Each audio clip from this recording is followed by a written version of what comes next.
बिरंग के तोरा चॉकलेट खिले बोलू चूप चूप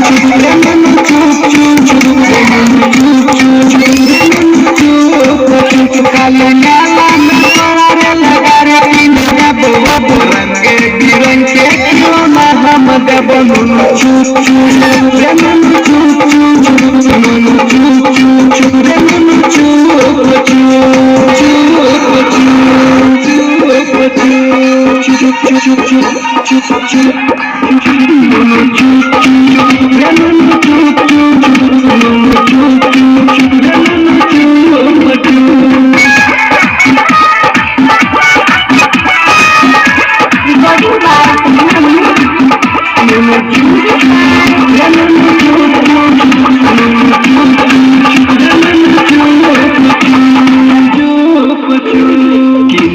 तोरा चारगो फूल झारे दीवाना मारू देबो फुट फुट भारी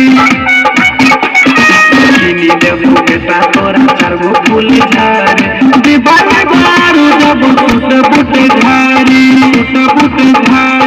बाजार से जाके हम राउत ले आइबो गोदी में लाका पूरा गाँव में घूमे दोनों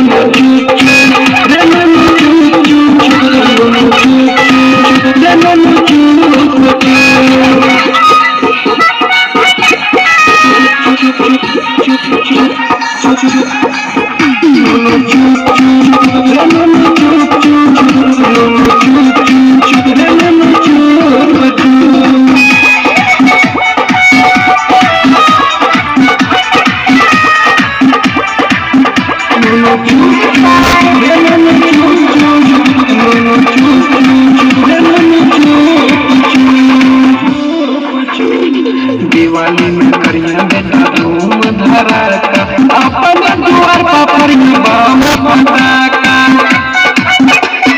दिवाली में करिया बेटा धूम धड़ाका अपन द्वार पर परिया बम पटाका